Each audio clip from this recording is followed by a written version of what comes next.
La mafia, Joe Balaki. Joe Balaki, sicario de la mafia. Y primer hombre que rompió la omerta, el código de silencio de la mafia.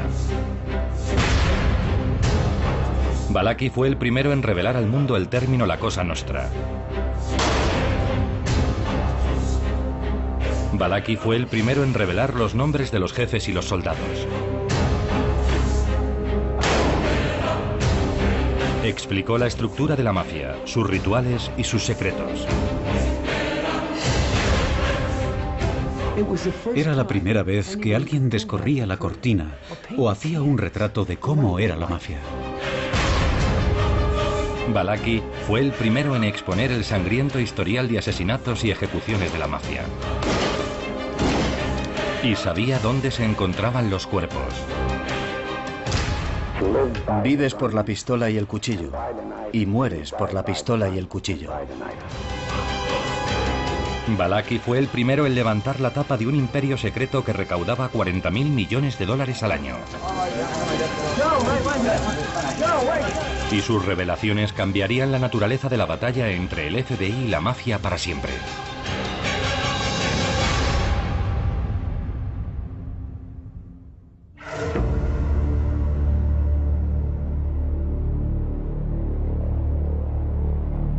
En 1962, Joe Balaki, de 52 años, estaba cumpliendo una condena de 15 años por tráfico de heroína en la Penitenciaría Estatal de Atlanta.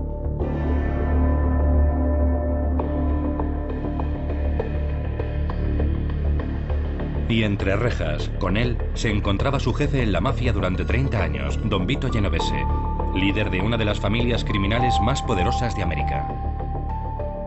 Joe conocía a Vito desde hacía mucho tiempo. Pertenecía a la banda de Vito, así que se conocían muy bien. Y él siempre pensó que Vito le tenía en buena consideración, pero Vito era un maníaco homicida. Un día, Vito Genovese hizo los arreglos para que Balaki fuera su compañero de celda.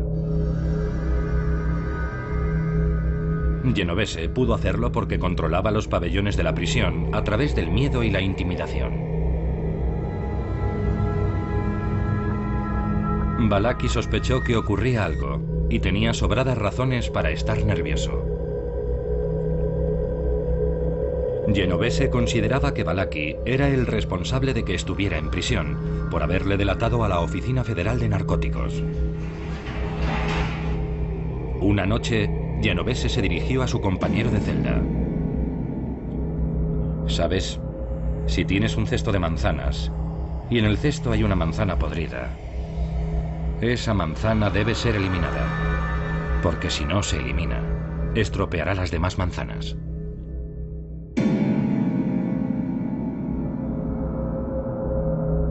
Entonces, Genovese se acercó a Balaki y le besó en la mejilla. Era el beso de la muerte de la mafia.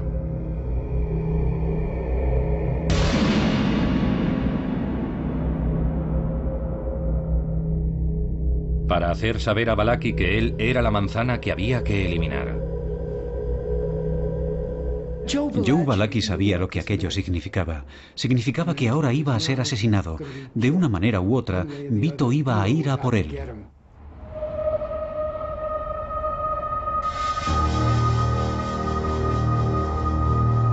Consumido por el miedo, Balaki veía sicarios por todas partes.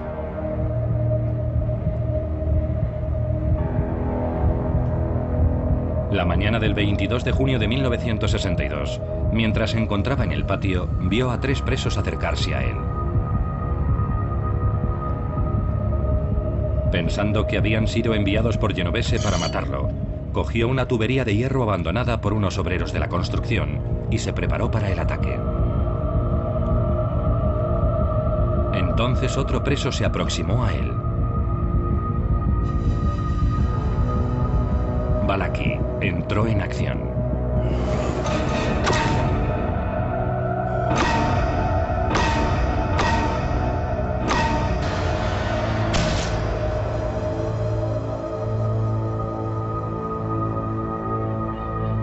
La víctima de Balaki era John Joseph Saub, un delincuente de poca monta sin conexiones con la mafia. Balaki había matado al hombre equivocado.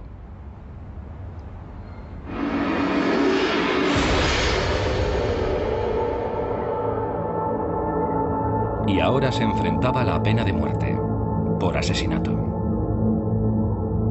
Y allí estaba, atrapado, sin escapatoria posible. Así que comunica a las autoridades federales que está dispuesto a cantar, como un canario. Para salvar el pellejo, Balaki comunicó al Departamento de Justicia de Estados Unidos que estaba dispuesto a hablar de la mafia.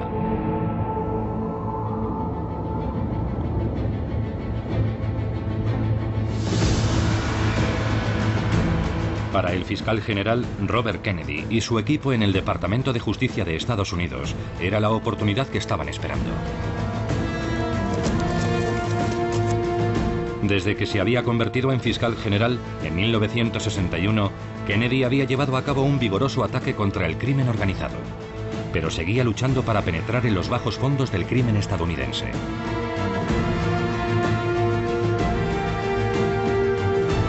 Ahora, por primera vez en la historia de la mafia, un miembro estaba dispuesto a hablar.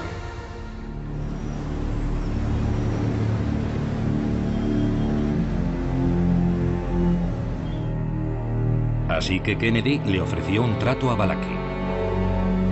Se le permitiría declararse culpable de un cargo de homicidio no premeditado y sería condenado a cadena perpetua con una condición: pondría al descubierto a su organización.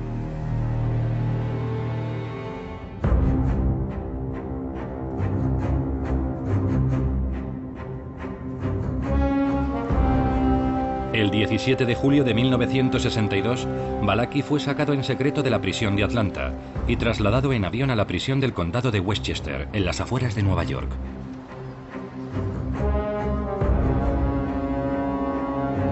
Se le dio la identidad encubierta de Joseph de Macona y fue llevado a una celda de aislamiento.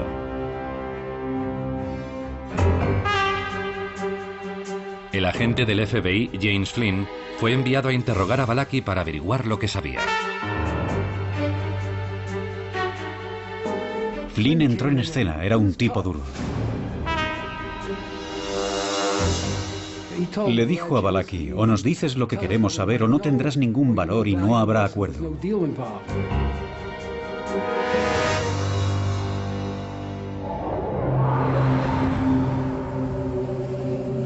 El FBI había oído el término Cosa Nostra en recientes escuchas telefónicas y creía que se refería a la mafia, la organización o el outfit, pero no estaban seguros.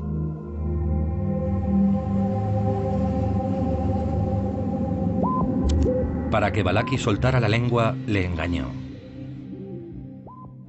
Flynn engañó a Balaki. Le dijo: lo sabemos todo acerca de la Cosa Nostra. Pensando que el FBI tenía un conocimiento más profundo de la mafia de lo que en realidad tenía, Balaki comenzó a hablar. Por primera vez reveló su significado.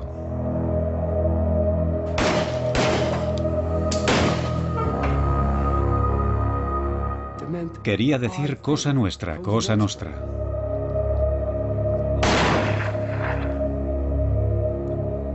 Ellos nunca se llamaban a sí mismos mafia. Flynn comenzó a sonsacar a Balaki nombres, fechas e información.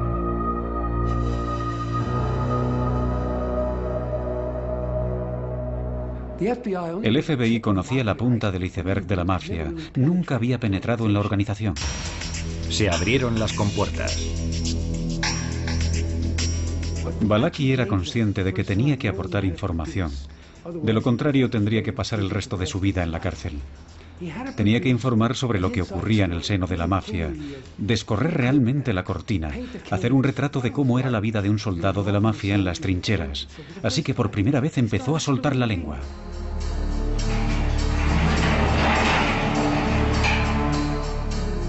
Balaki comenzó a revelar la estructura organizativa de la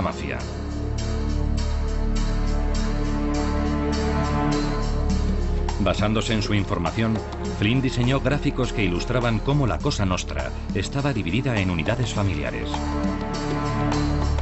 Cada una con un jefe, un subjefe y lugartenientes y soldados por debajo de ellos. Para el FBI era como la piedra de Rosetta.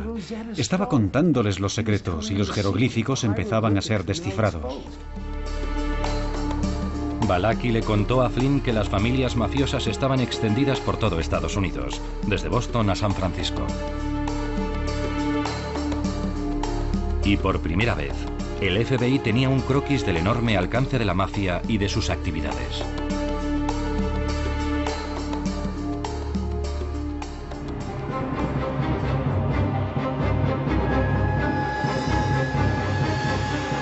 Durante 3 meses, desde finales de septiembre de 1962, Flynn interrogó a Balaki 4 veces por semana.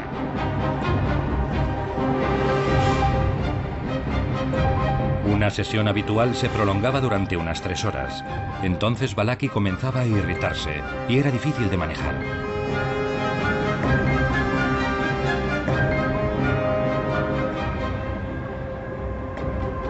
Flynn se dio cuenta de que el principal miedo de Balaki era que jamás podría escapar de Vito Genovese. Apenas transcurría un día sin que hiciera alguna referencia a su antiguo jefe. A veces, Balaki se descorazonaba por completo pensando que iba a morir. ¿Qué importa lo que yo le cuente? A nadie le importa, nadie lo creerá. ¿Sabe a qué me refiero? La Cosa Nostra es una especie de segundo gobierno. Es demasiado grande. Yo ya soy un hombre muerto, y lo sé.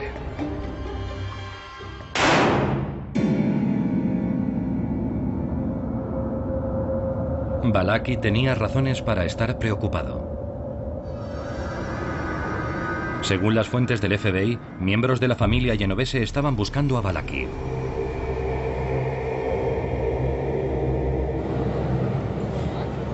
Desde su celda, Vito Genovese había establecido una recompensa de $100.000 por Balaki.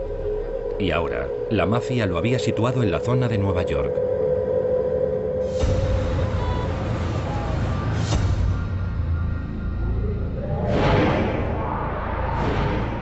El FBI, temeroso de que la mafia llegara hasta su testigo principal, volvió a trasladar a Balaki, esta vez a la base de alta seguridad del ejército en Fort Monmouth, Nueva Jersey.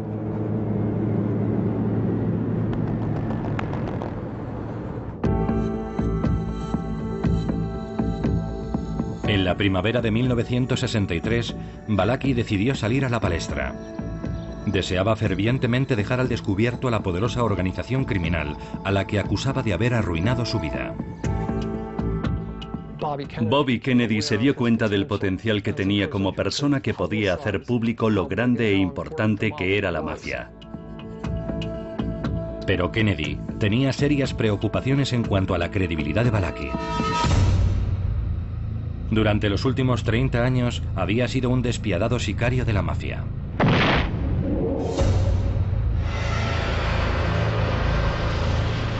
Según el Departamento de Justicia, tenía al menos 33 asesinatos en su haber. Y además, ahora estaba cantando para salvar su vida. ¿Cómo podía nadie estar seguro de que Balaki estaba contando la verdad?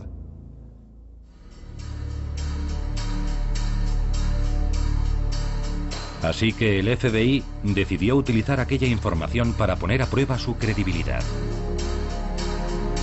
Flynn había reunido material para la policía de Nueva York durante sus interrogatorios a Balaki.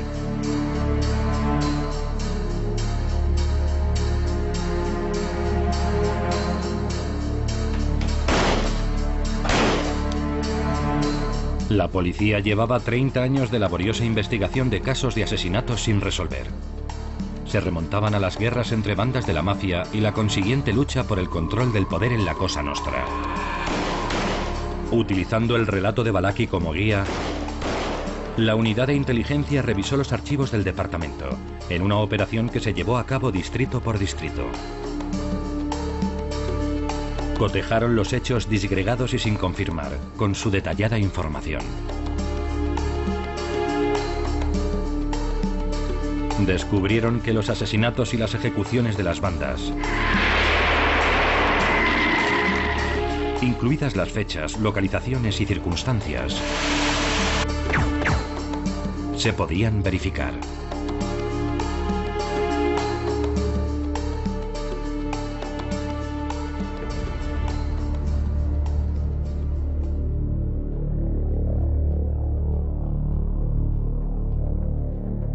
Ahora, convencido de que se podía confiar en él, el FBI preparó a Balaki para que testificara.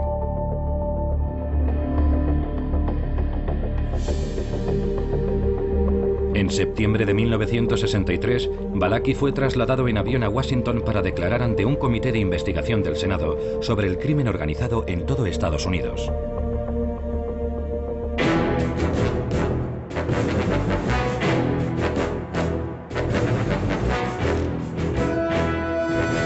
A mediados del mes de octubre, comparecería como testigo estrella, ofreciendo testimonios de primera mano sobre su vida como sicario en la mafia.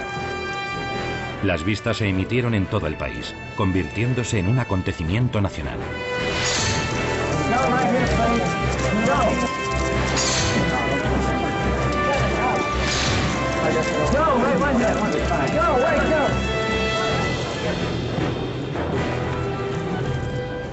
Estados Unidos es un país nuevo. No tenemos la mitología de otros países. Nosotros tuvimos indios y cowboys y tuvimos gánsteres. Aquello brindó la oportunidad a la gente de nuestro país de volver a ver todas aquellas películas sobre los bajos fondos que ya habían visto. Juntaron todas las piezas.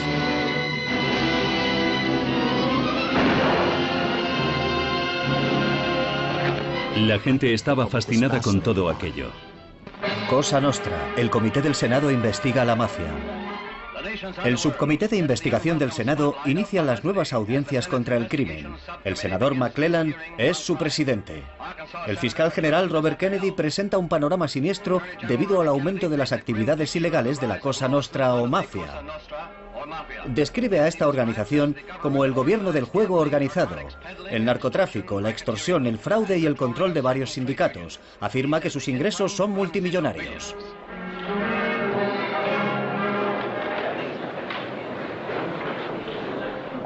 Caballeros, como ustedes saben, esta mañana hemos traído al condado de Queens al testigo Joe Balaki. Estamos decididos a exponer cada faceta de su testimonio y a continuar con esta investigación hasta donde nos sea posible. ¿Cuál ha sido su comportamiento durante la conversación mientras tomaban café? Todo indica que es un testigo con buena disposición, ansioso por revelar lo que sabe. No nos ha planteado dificultades. ¿Parece preocupado? Yo diría que no. Pienso que, dadas las circunstancias, el hombre está naturalmente nervioso y algo inquieto, pero fuera de eso es un buen testigo. ¿No tiene usted la sensación de que más bien está disfrutando con todo esto? Prefiero no hacer comentarios.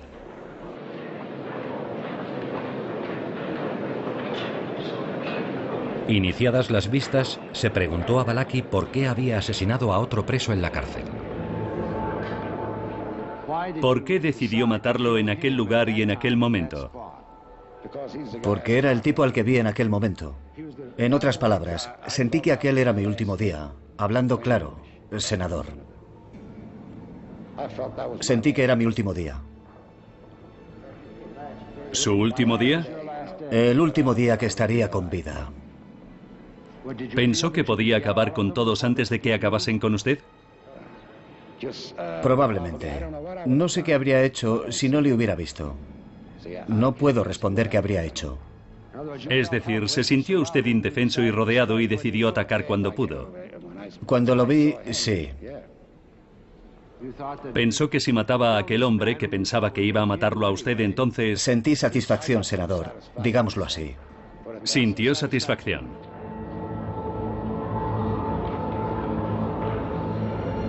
A pesar de todo el revuelo que rodeó aquel acontecimiento público, el testimonio de Balaki constituyó un claro recordatorio de que era un asesino a sangre fría.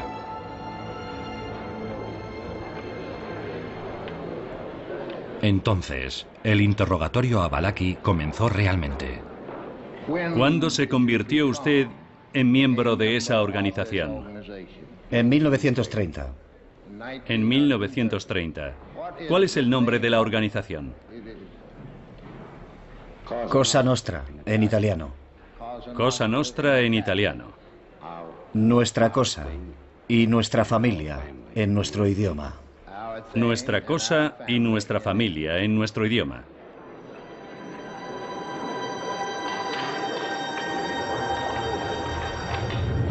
Entonces Balaki reveló cómo había entrado en la mafia.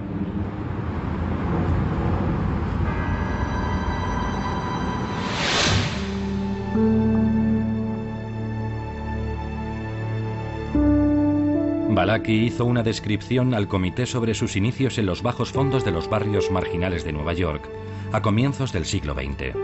Sus padres eran de Nápoles y tuvieron 17 hijos, solo 6 sobrevivieron. A los 18 años era el conductor de una famosa banda llamada The Minutemen, los hombres del minuto. Robaron cientos de tiendas de ropa y joyerías entre 1919 y 1923, rompiendo escaparates y llevándose todo lo que podían antes de que llegara la policía. Pero un día fueron atrapados, y Balaki fue enviado a la tristemente célebre prisión de Sing Sing, frente al río Hudson.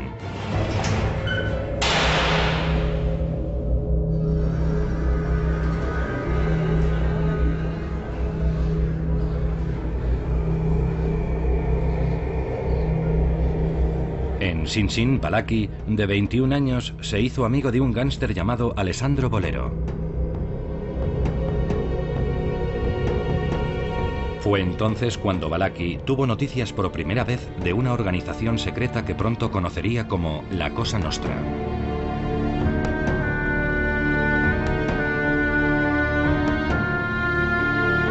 Y Balaki quería formar parte de ella.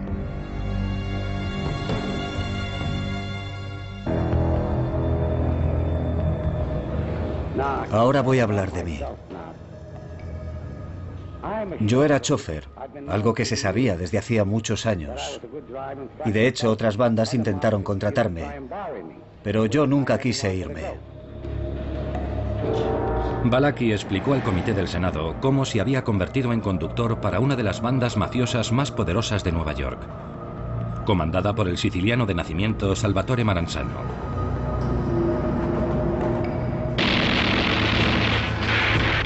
Era 1929 y Maranzano estaba atrapado en una sangrienta guerra de poder con su adversario Giuseppe Masseria.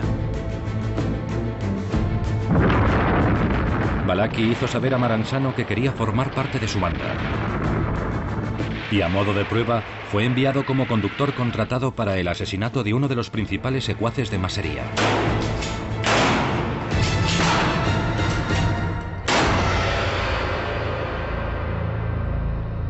Tras el asesinato, Balaki recibió la llamada. Iba a ser miembro o soldado en la mafia.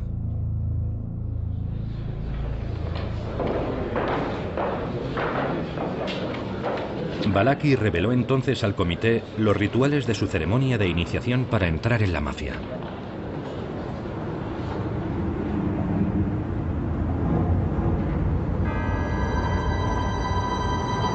Balaki describió cómo había sido conducido a una casa de campo a unos 150 kilómetros de Nueva York. Le pidieron que se sentase junto a otros 30 miembros alrededor de una mesa. Su jefe, don Salvatore Maranzano, iba a conducir la iniciación. Les contó cómo eras iniciado, la omertá, el código, y que una vez te convertías en miembro ya nunca podías marcharte. Tenías que o bien ganar dinero o ser un sicario, matar a alguien para poder optar siquiera a ser iniciado.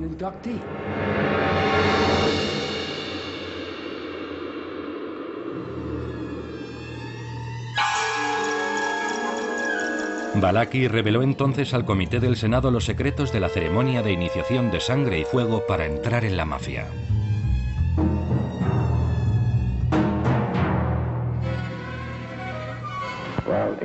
Él tenía el cuchillo y la pistola encima de la mesa. Y entonces explicó que vives por la pistola y el cuchillo.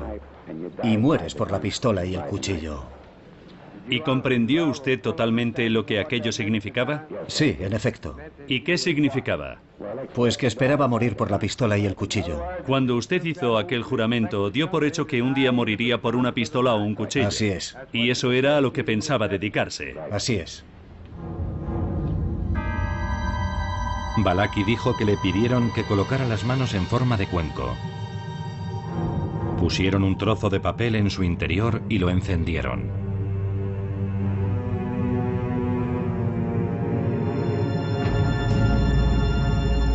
Seguidamente le pidieron que moviera las manos de un lado a otro y le dijeron que él mismo ardería como el papel si traicionaba los secretos de la Cosa Nostra.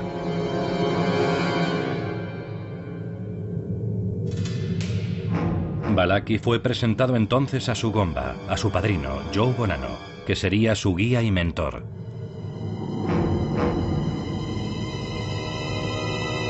Bonanno le pidió a Balaki que le mostrara su dedo índice.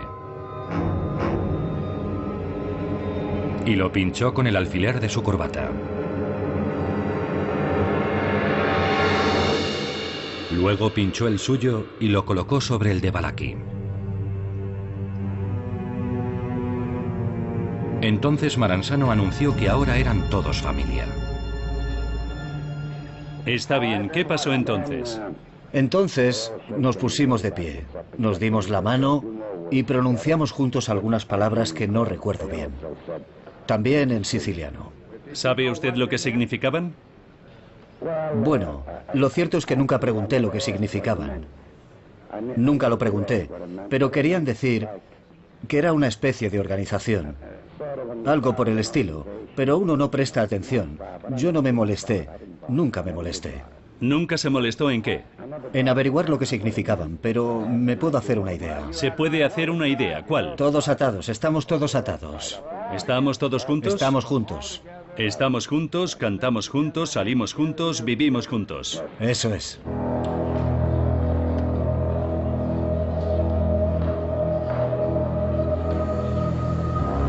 Las revelaciones de Balaki explicaban por qué la organización secreta había logrado permanecer oculta tanto tiempo.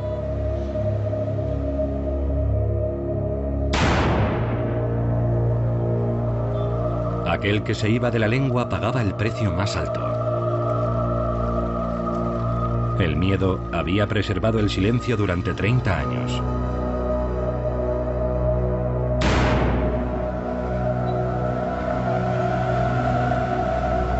Ahora Balaki había roto ese silencio para siempre.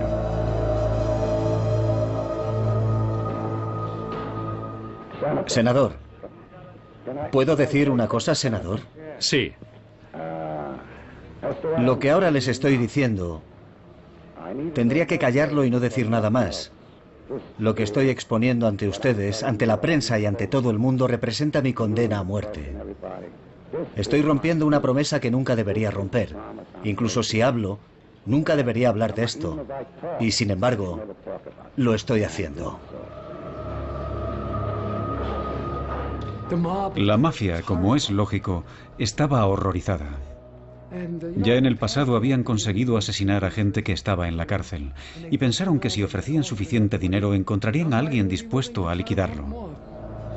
Con el contrato de $100.000 ofrecido por Genovese pendiendo sobre la cabeza de Balaki, existían temores bien fundados de que la mafia pudiese atentar contra las vistas del Senado.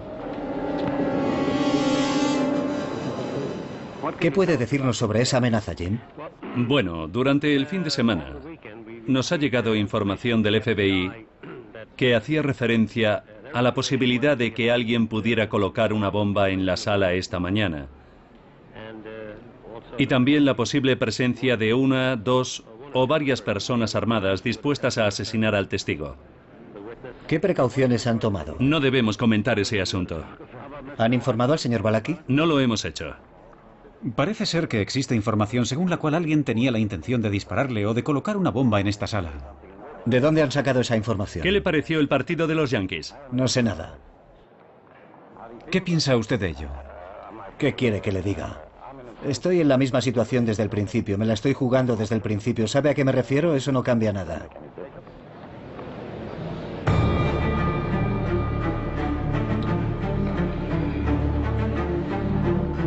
Balaki dedicó la mayor parte de su testimonio a trazar un mapa jerárquico de la mafia americana. Balaki explicó cómo la eficiente organización en la que se había convertido la mafia actual había evolucionado a partir del enfrentamiento entre bandas callejeras y las luchas por el poder a principios del siglo XX.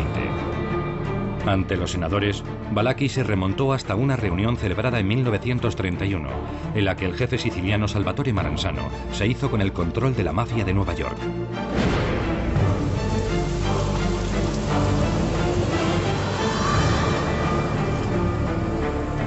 Balaki contó cómo Maranzano detalló su ambicioso plan ante una audiencia de 400 mafiosos. Las bandas de Nueva York se organizarían a partir de ahora en 5 familias, cada una de las cuales controlaría los barrios del Bronx, Brooklyn, Manhattan, Queens y Staten Island. Balaki contó cómo Maranzano se había declarado jefe supremo. Él sería el jefe de todos los jefes, y si alguien se oponía, sería asesinado.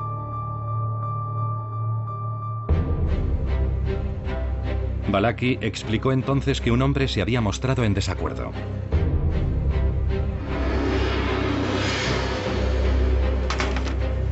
Reveló cómo Charles Lucky Luciano había hecho ejecutar a Maranzano.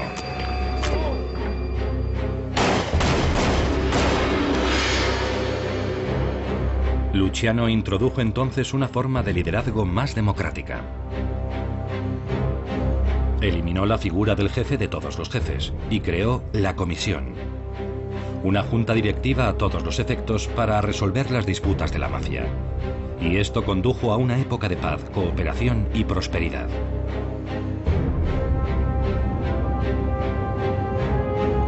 Acto seguido, Balaki nombró a los 5 líderes actuales de las 5 familias de Nueva York. Vito Genovese, Carlo Gambino, Giuseppe Magliocco, Joseph Bonanno y Gaetano Lucchese. Estos son los hombres, dijo Balaki al comité, que dirigían una enorme red de crimen organizado en la ciudad que abarcaba el juego, la prostitución, el préstamo con usura, los narcóticos y la infiltración de la mafia en negocios legales.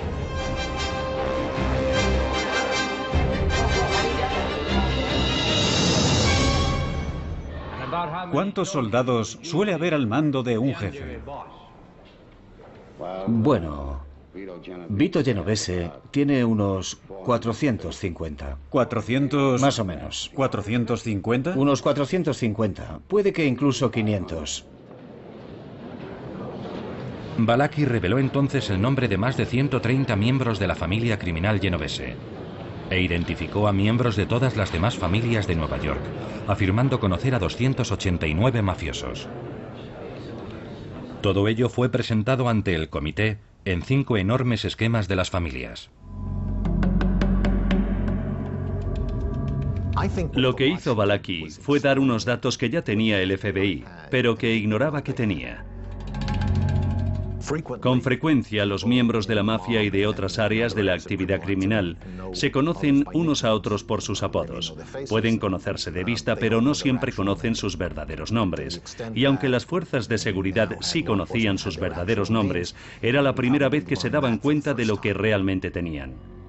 Pero aparte de eso, creo que el testimonio de Balaki se sostiene por sí mismo y con el tiempo se ha demostrado su veracidad.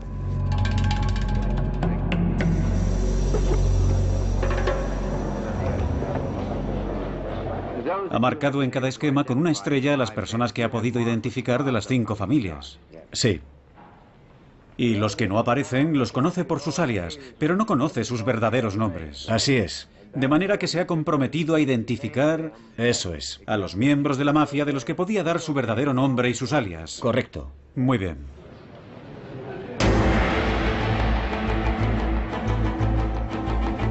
Fue él quien lo destapó todo. Las familias, los nombres de sus integrantes y los niveles de autoridad, comenzando por el capo de los capos hasta los soldados.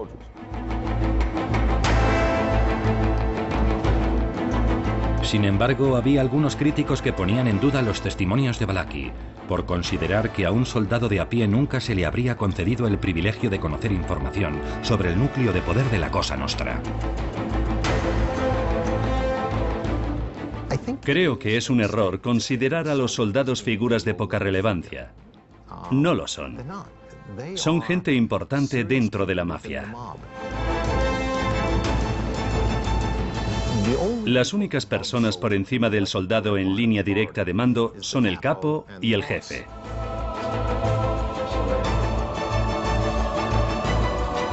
Así que el soldado ocupa un puesto relevante por el mero hecho de ser admitido como miembro. Se les brinda acceso a los secretos de la mafia, se les informa sobre los hechos que ocurren. Y necesitan saber quién es quién dentro de la mafia, porque tienen permiso para liquidar a cualquiera fuera de la organización. Pero no dentro. De manera que suelen estar muy bien informados.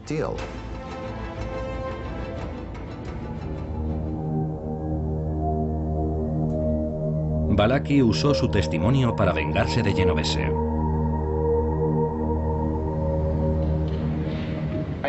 Creo que llegado este momento, ¿podría usted explicarnos brevemente cuánto poder, cuánta autoridad tiene un jefe como Genovese sobre la familia, sobre los soldados como usted? Senador, yo conozco bien el poder que ostenta Vito. No solo ostenta el poder en nuestra familia, controla también el poder en la familia Gambino y en la familia Lucchese. En resumidas cuentas, su palabra se convierte en ley. Es un acto autorizado. Sí, eso es. ¿Y dicta sentencias de muerte? Bueno, las dicta y luego te dicen, era un soplón, era esto o lo otro. Te dicen lo que quieren. Entonces las dicta. Así es. ¿Lo sabe por experiencia propia? No le quepa la menor duda.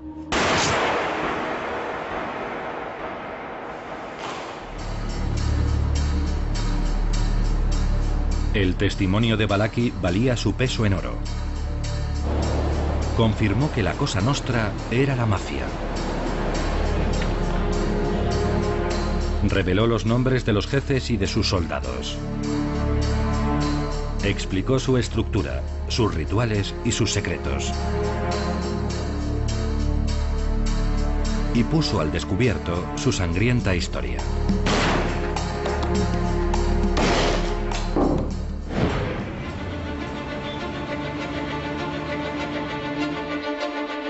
Pero por encima de todo, el testimonio de Balaki proporcionó al FBI los objetivos precisos y condujo a un cambio en las prioridades. En 1963, la oficina del FBI en Nueva York había incrementado el número de agentes especializados en el crimen organizado, de 4 a 140.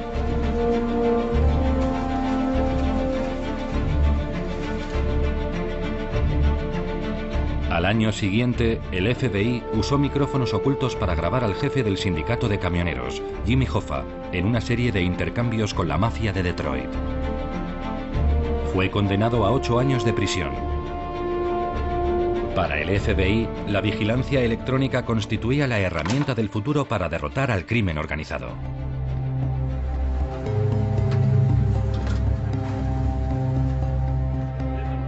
Siendo un joven agente, llevamos a cabo a principios de la década de 1970 una campaña de escuchas telefónicas por todo el país sobre las operaciones interestatales de juego que florecían en aquel entonces y que estaban controladas por la mafia. Realizamos miles de detenciones y desmantelamos centenares de grandes redes de juego en un esfuerzo por cortar el flujo de una de sus grandes fuentes de ingresos. Gracias a las revelaciones de Balaki, la campaña del FBI contra la mafia dio un salto cualitativo.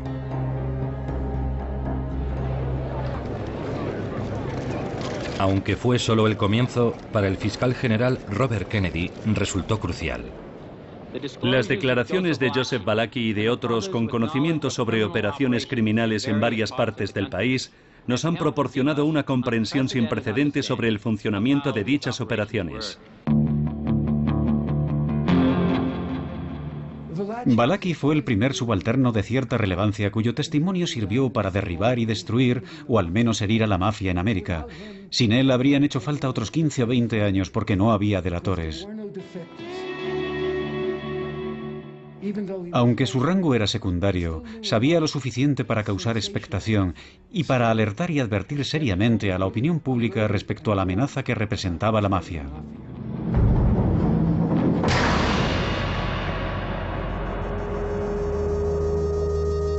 En cuanto a Joe Balaki, regresó a la relativa comodidad de la cárcel del Distrito de Columbia, en Washington, donde había permanecido durante las vistas.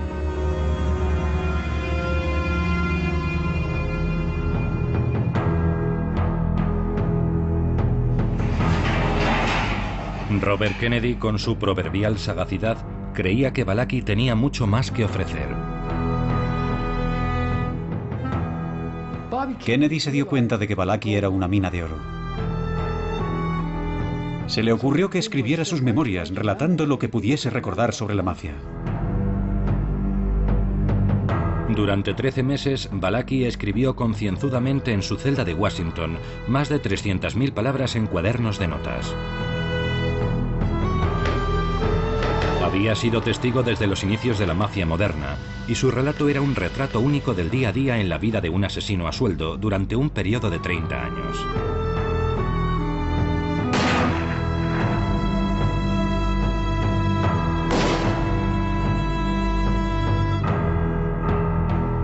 Siendo alguien que contaba con pocos estudios, las memorias de Balaki no eran precisamente una obra maestra literaria. Era impublicable y quizá ilegible. Kennedy pidió que contrataran a un colaborador anónimo. El Departamento de Justicia encargó al escritor Peter Maas que se pusiera a trabajar sobre las memorias y que hablara con Balaki sobre su vida. El objetivo era dar forma a un libro con el que el Departamento de Justicia esperaba animar a otros informadores a que dieran la cara. El departamento comenzó a hacer planes para recompensar a Balaki por su cooperación, e incluso estaban pensando en enviarle alguna parte para que se relajara al sol. Bobby Kennedy tenía el descabellado plan de buscarle una novia o traerle a su mujer y llevarlos a una isla desierta donde pudiera vivir el resto de su vida. Y todavía pendía sobre él la sentencia por asesinar a su compañero convicto, el hombre equivocado. Pero asesinar al hombre equivocado no fue lo único que le impidió acabar en una isla desierta. Il Progreso, el diario italoamericano, había conseguido hacerse con el manuscrito de Balaki y estaban indignados. Publicaron un virulento editorial contra el libro de inminente aparición, afirmando que perpetuaba la imagen de delincuencia asociada a los múltiples nombres italianos que aparecían en el testimonio de Balaki.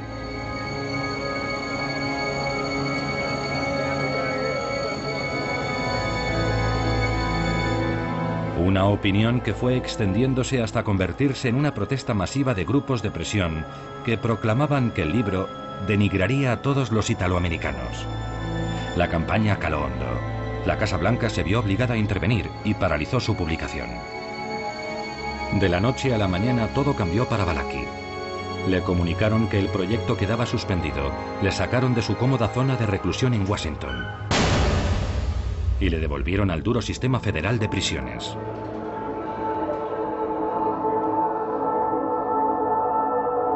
Le encerraron en una fría y reducida celda en Michigan, donde debía cumplir el resto de su sentencia en régimen de aislamiento. Balaki estaba desesperado.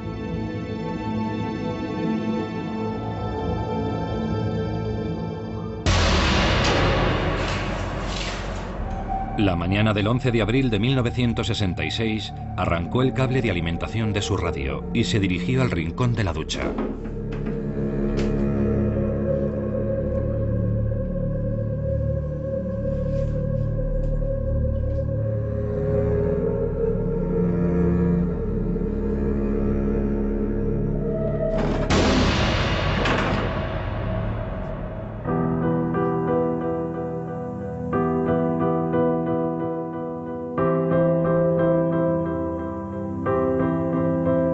La tubería no pudo soportar el peso de Balaki.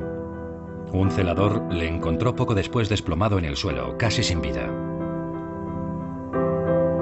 El Departamento de Justicia se dio cuenta de que tenía que velar mejor por su testigo estrella. Le sacaron de la desagradable prisión del norte y le enviaron al lugar que pensaron que más le convenía, un sitio llamado La Tuna, cerca de la frontera mexicana, en Texas. Y le pusieron en una suite donde disponía de una cocina americana y una cama más confortable. Y trataron de hacerle la vida lo más cómoda y agradable posible.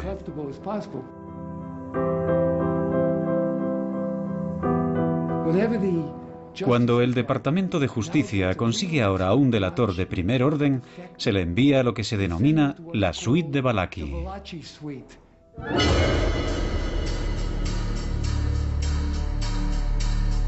En 1968, 5 años después de que hubiese revelado al mundo los secretos de la mafia, Balaki finalmente pudo leer el libro basado en su vida. Se tituló Los papeles de Balaki y se convirtió en un superventas. Balaki no recibió ni un centavo. El libro fue llevado a la gran pantalla en 1972. El personaje de Balaki fue interpretado por Charles Bronson.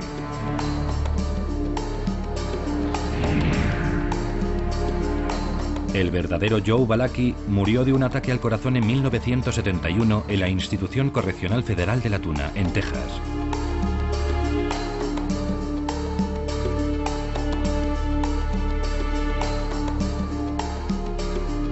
Sobrevivió 2 años a su jefe de la mafia, Vito Genovese.